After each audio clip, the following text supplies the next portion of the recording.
Welcome, Tenno, to the Hot Dog Juice Show.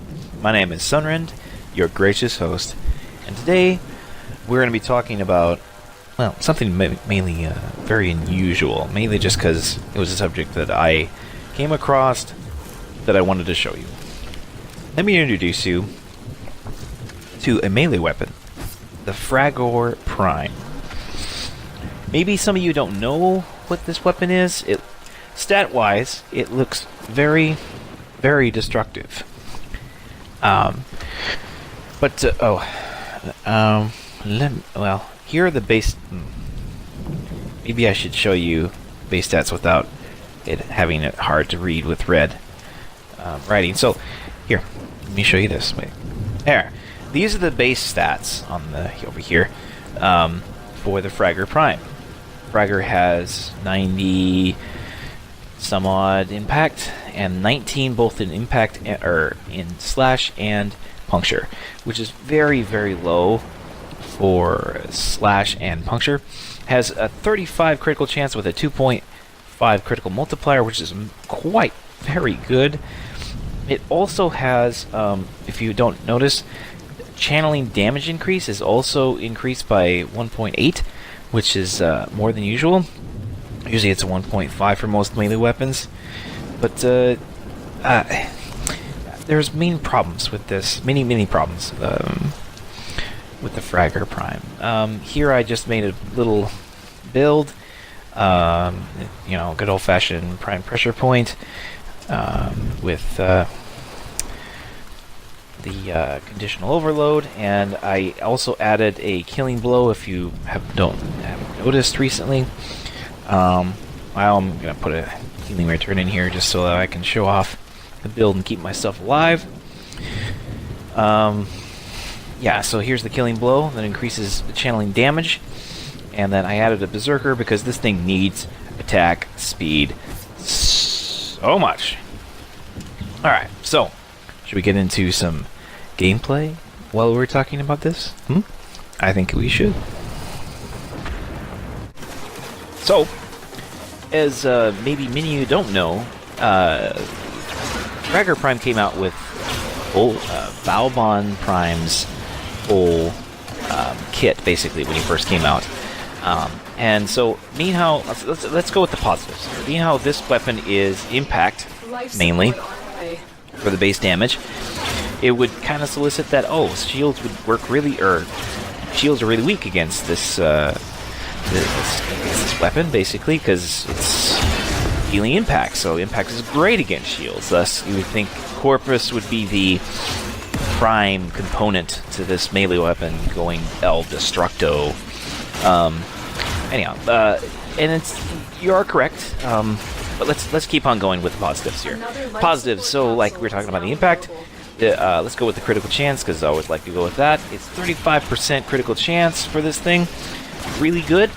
Really good. In fact, there's not many melee weapons at this moment that can compete with the critical chance, except for a well-crafted Za, which, being how the Zas came into play, the melee Zas, Fragor Prime is really showing its age. And then, of course, there's the critical multiplier of 2.5, which is a lot of damage increase per critical chance. It's really nice. Basically, straight up base, this weapon is doing double what most melee weapons do, plus a little bit more. So, and then from there, it's the channeling damage, which channeling damage recently it's been confirmed that we're going to be losing it very soon. It's not going to be around anymore.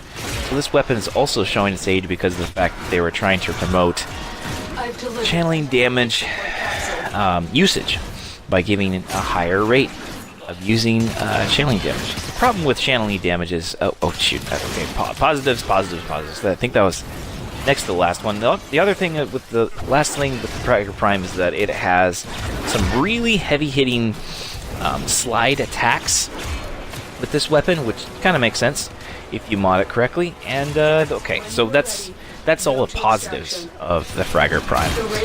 Negatives, let's just start with channeling damage, since I just mentioned it. Channeling damage is, or just channeling in general, is a very tough thing because it uses energy per each hit. Doesn't even matter if you kill the enemy or not. So say for instance, if you take 8 swings at an enemy, you lose whatever that is for the hit of the energy cost. So if it's 3 energy per hit, you're going to lose a lot more energy than usual. If it's 1, obviously it'd be just only 8 energy. But if it's 2, then it's going to be like basically 16 energy lost in just killing 1 enemy. And this weapon hits a lot of targets, and yeah, it's not really channeling damage is a hard subject. Okay, so next is impact on the Fragor Prime. Impact on the Fragor Prime is very high, and that is a very negative effect because slash and impact is very low. Most particularly, hopefully you understand that slash is basically everything. Like, literally, it's everything in any sort of weapon, especially in melee weapons.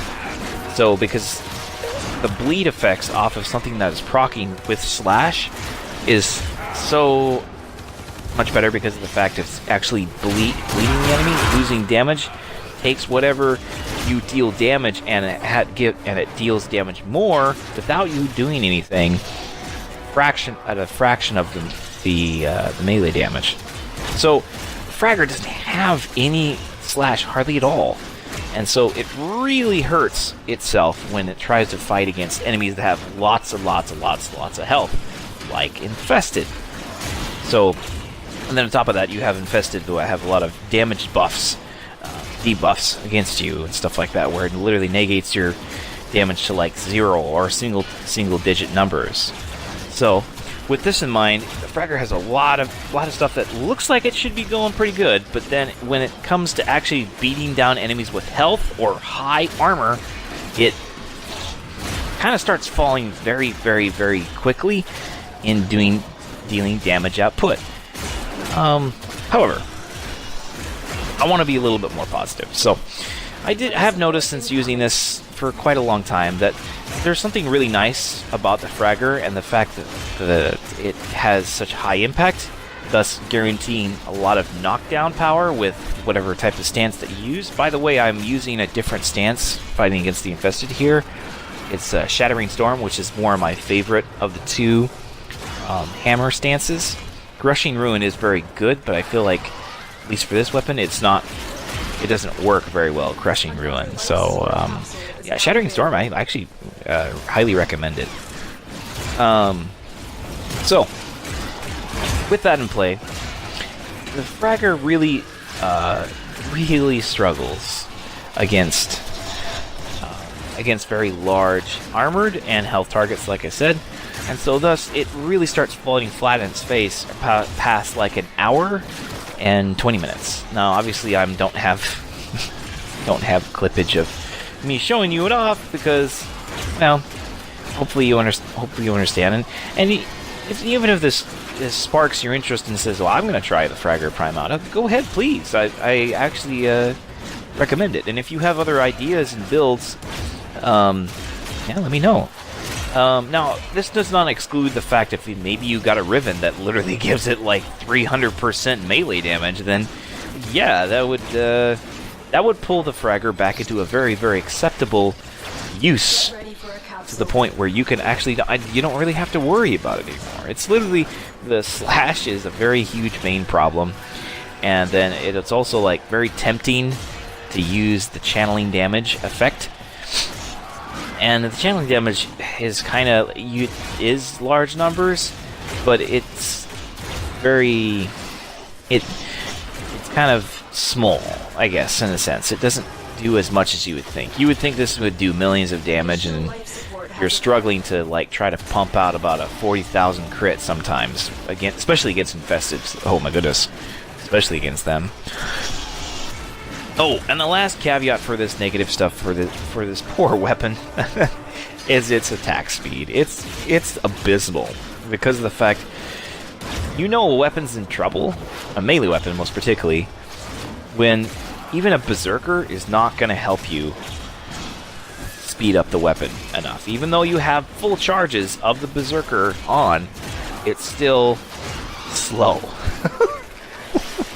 So, in retrospect, what do you think, Tenno? Do you think this is a treasure, or do you think this is trash? So basically, that's my final word to you. What do you think? Hey, venture around, try it out yourself. If you think the Fragor Prime is your type of destructive melee power, all power to you. Anyhow, this is Sunren, and I hope that you enjoyed this video. Come back again, watch me again when I upload another one, or just watch another one of my videos. Subscribe if you feel like it, like, and even comment if you want. And we'll catch you later.